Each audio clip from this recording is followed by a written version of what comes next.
We're back on Fight News Now, and at this time we welcome in our analyst, John Ramdeen. All three of us in uniform today, and I understand we are tackling one particular weight class today. Absolutely. It is 125 pounds, the flyweight division. For some reason, it is a division that the casual fans haven't jumped on.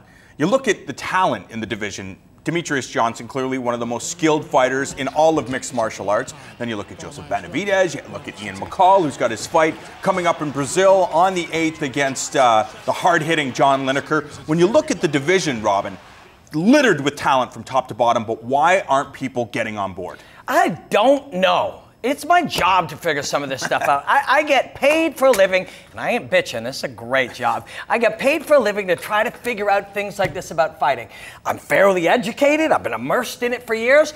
I have no idea what the answer to that is. These are the most exciting fighters on the planet. Their skills are just so unbelievable because you can take the athletic smaller male or female and teach them to move better. Gymnasts are small. I mean, these people can move so incredibly. So the answer to why, I don't know. You know, we talked to boxing analyst Corey Erdman, who says, you know, the same problem exists in boxing. You have Alexis Arguello, who, yes, in South America could do very, very well, but to come to North America and try to sell pay-per-views, even Manny Pacquiao, before he became a superstar, had those issues as well. Yeah, and Corey did mention Prince Nassim Hamed. He was a superstar, although still not quite on pay-per-view, but people loved the guy.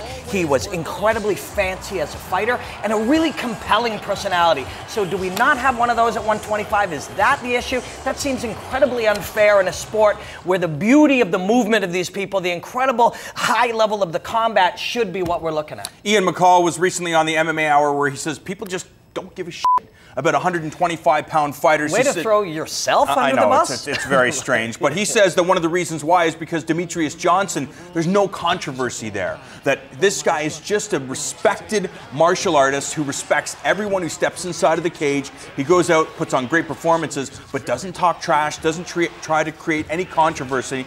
And Ian McCall believes that if he was the leader of that division with his crazy mustache and the way that he acts and the way that he talks to the media, that would garner more attention. I don't know if I agree. I think that the division is so new, you just have to give it time. I get it. He wasn't throwing himself under the bus. He was throwing the champ under the bus. And he was making himself out to be, hey, if it was me, check out this stuff. And I talk, and I'm controversial. And, you know, don't forget this guy is a really good fighter. Could he be the bigger star? I mean, personally, I just don't get why how you can watch these guys move so incredibly. And if you're a fan of the sport itself, yeah, I get that it's an entertainment, spectacle as well. But the beauty of the sport itself, how you can't just get it. I mean, John Lineker, this kid has knockout power. That's going to be a great fight coming up in Brazil between Uncle Creepy and him.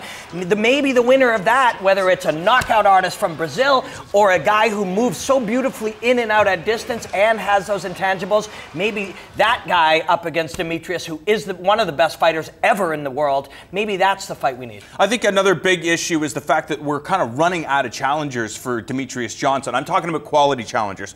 For example, John Lineker, exceptional athlete, great fighter, but is he on the level of Demetrious Johnson? I'm going to say no, because very few fighters at 125 pounds are on that level. We saw that Ian McCall was competitive in their first fight. We saw that Joseph Benavidez in their first fight, but when Demetrious Johnson has the opportunity to make some adjustments, he takes those guys out. So it's a good time if you're a 125-pound fighter, because one or two fights, you get a couple of victories, you could find yourself fighting for the title. Yeah, now we're talking about the stuff that makes the weight class compelling to me. You look at Lineker's power up against Demetrious Johnson's adaptability and incredible well-roundedness. Yeah, that to me is fascinating. You look at McCall's movement in and out. He's one of these guys playing that game at distance, staying all the way out or all the way in. Everything is explosive on the way in. He rests on the outside and explodes and red lines it on the inside. That, I think, is interesting. But these two guys, this matchup coming up is a very, very tough one, I think, because McCall can own that distance. So I think he has to be the favorite. But to get in and hurt Lineker, you do have to get inside. And when you're in the pocket with this guy, whether he goes to your body or he hooks to the head, he has real power. And we're going to stick with that 125-pound pound fight. I think Ian McCall is the favorite going into this fight. John Lineker, still young. We know he has a very, very bright future. And we've seen the gains that fighters make in terms of the takedown defense and the anti-grappling. Just look at Jose Aldo. This guy looked phenomenal against Chad Mendes. And there's a good chance that Chad Mendes is going to be able to take down the rest of the division with ease. But if John Lineker is making, the necessary adjustments and improvements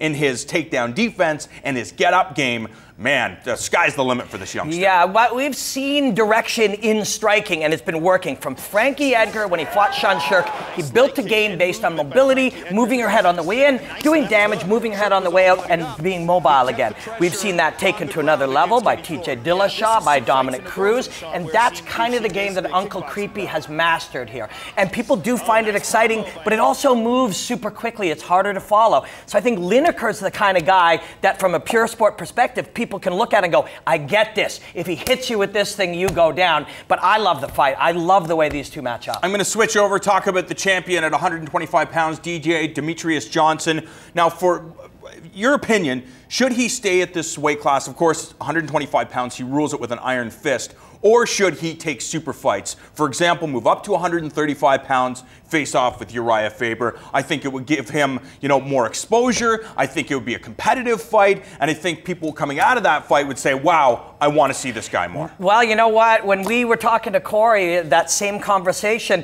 he even said that Manny Pacquiao didn't really capture people's imagination till he went up and fought De La Hoya. So maybe that's what you got to do if you're Johnson. Demetrius Johnson, one of the best fighters in human history, though. John, 125 pounds for Demetrius Johnson, or would you rather see DJ up in super fights? I think I enjoy watching Demetrius Johnson at 125, but to raise his profile, which a fight with Uriah Faber, like you mentioned, even perhaps, Dominic Cruz, someone Rematch, like that, yeah. I think it would put more focus on Demetrius Johnson and hopefully transfers over to the flyweight division. Thank you very much, guys, and for a thorough breakdown of everything going on in the world of MMA, be sure to catch John and Robin with 5 rounds. It airs each Monday night, 7 p.m. Eastern on Fight Network. We'll take a short timeout, and when we come back, we're taking a look at the new Call of Duty game and, of course, our weekly viral video. Stay tuned. With the eggs, we got 173 to be exact. 7 of them didn't fit. Eggs are loaded. Microwave's plugged in. Here we go.